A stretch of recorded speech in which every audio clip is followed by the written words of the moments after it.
नमस्कार मित्रों, मैं वैद्य अलका गुप्ता। सत्वायु आयुर्वेद में आज हम बात करेंगे ऐसे जोड़ों के दर्द के बारे में जो ज़्यादातर अंगूठे से या फिर पैर के अंगूठे से शुरू होता है।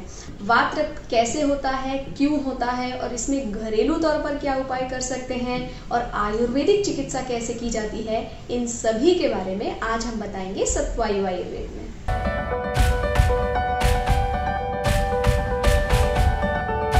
अगर आपको किसी भी प्रकार का जोड़ों का दर्द है या संधियों में दर्द है तो जीवन बहुत बुरी तरह प्रभावित होता है।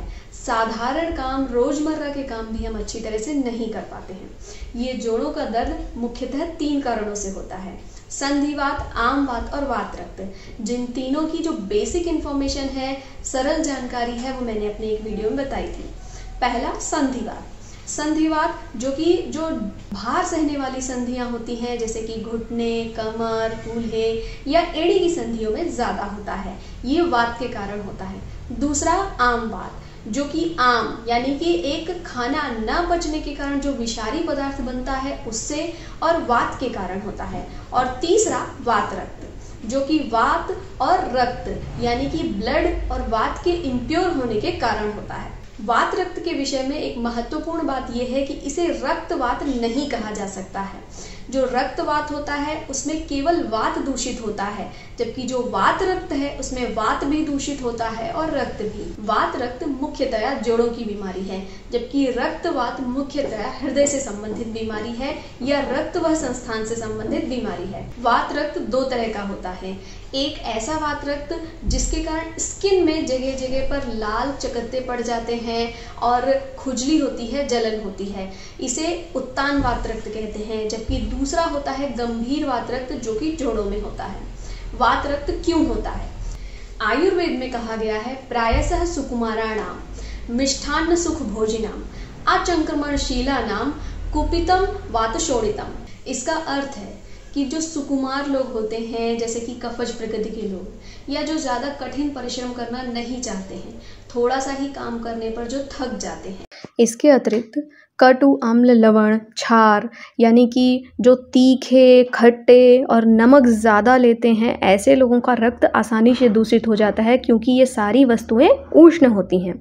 इसके अलावा जो बहुत ज़्यादा सूखा खाते हैं, बहुत ज़्यादा मांस सेवन करते हैं, या फिर जो मूली का बहुत ज़्यादा सेवन करते हैं, कुल्थी, उड़द, सेम, इन सब चीज़ों को ज़्यादा खाते हैं। इसके अतिरिक्त मांस रस यानी कि अन्य तरीके के भी जो मांस होते हैं, स्पेशली मछली आदि का सेवन ज़्यादा करते हैं। ईख यानी कि गन्ने का रस, दही, कांजी, सिरका, छाछ और जो आशा वरिष्ठ यानी कि अल्कोहल होते हैं, उनका बहुत ज़्यादा सेवन करते हैं।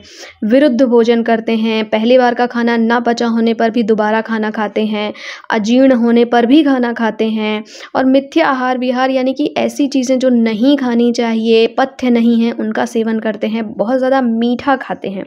इसके अलावा बहुत ज़्यादा गुस्सा करने वाले, दिन में सोने वाले, रात में जागरण करने वाले, बहुत ज़्यादा उपवास करने वाले, या फिर जो लोग पंचकर्म कभी नहीं करते हैं, या फिर मल मूत्र आदि के वेग को धारण करते हैं, यानी कि जब उन्हें बहुत ज़ोर से मल या मूत्र का वेग आया हुआ होता है और वो नहीं जाते हैं, उसको रोकते हैं, तो ऐसे लोगों को रक्त दूषित हो जाता है, क्योंकि ये सभी रक्त दुष्टि के कारण बताए गए हैं।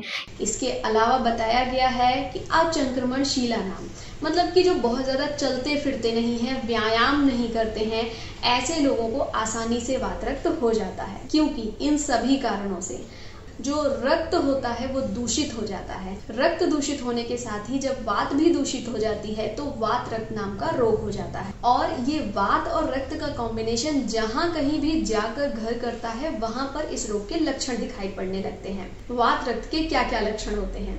वात रक्त के लक्षण 2 प्रकार से मिलते हैं, जैसा कि मैंने बताया कि उत्तान वात रक्त यानी कि सुपरफिशियल जो वात रक्त होता है। इसका अर्थ है कि जब अचानक कहीं पर खुजली, जलन, सूजन, इसके साथ में वहाँ पर चिमचिमाहट जैसी होना, स्फुरण यानी कि कोई पल्सेशन जैसा फील होना, ऐसे लक्षण मिलने लगते हैं, तो ये वात रक्त के कारण हो सकता है। उत्तान वात रक्त में भी कई बार ये जो अंग होते हैं वो टेढ़े हो जाते हैं, उसमें वात के कारण टेढ़ापन आ जाता है। ये उत्तान वात रक्त है।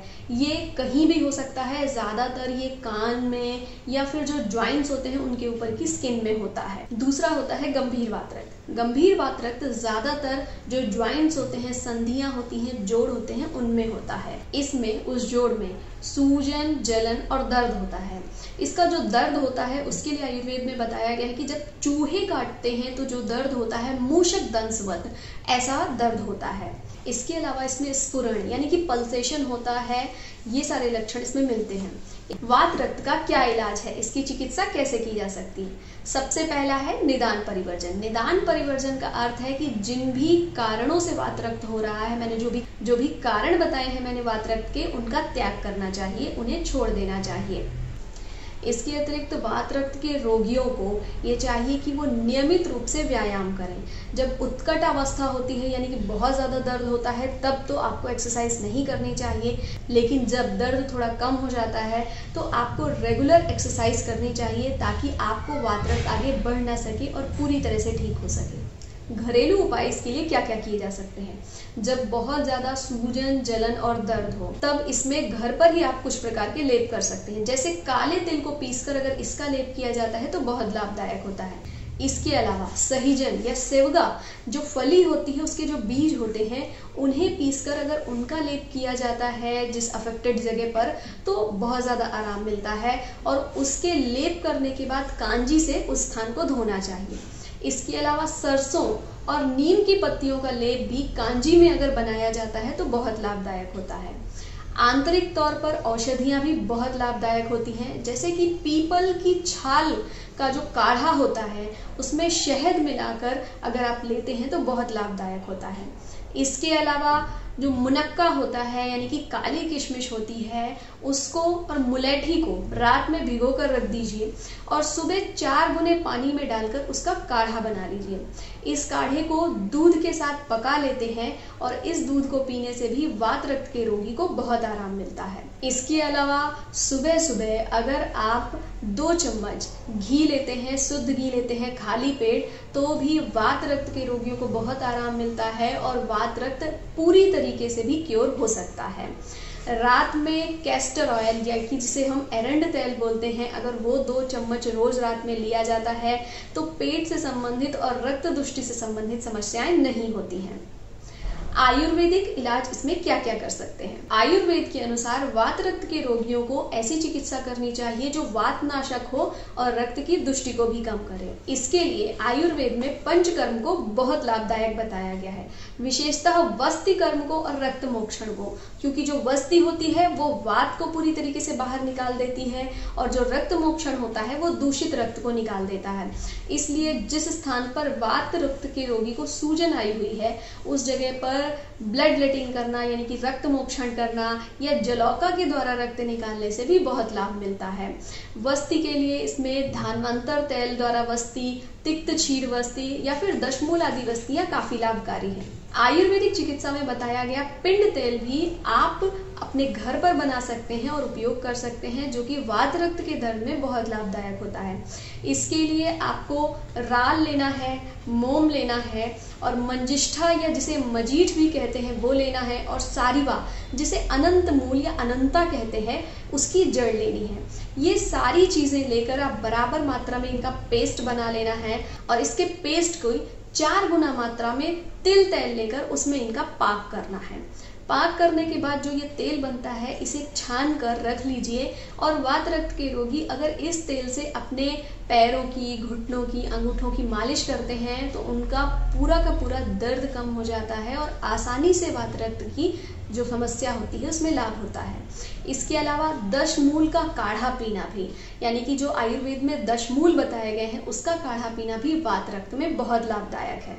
इसी दशमूल का क्षीर पाक विधि से अगर पान किया जाता है, मतलब कि घर पे बनाए गए दशमूल के काढ़े में बराबर मात्रा में दूध मिलाकर इसे उबालकर जब केवल दूध रह जाए तो उस दूध को अगर पिया जाता है तो वो भी वात रक्त के रोगी में बहुत लाभदायक होता है। इसके अतिरिक्त रक्त शुद्धि के लिए बताई गई औषधियाँ जैसे कि गंधक रसायन, कैसोर गुग्गुल या फिर हरिद्रा खंड, ये सब भी बहुत लाभकारी हैं। आरोग्यवर्धनी वटी भी इस रोग में बहुत लाभदायक है।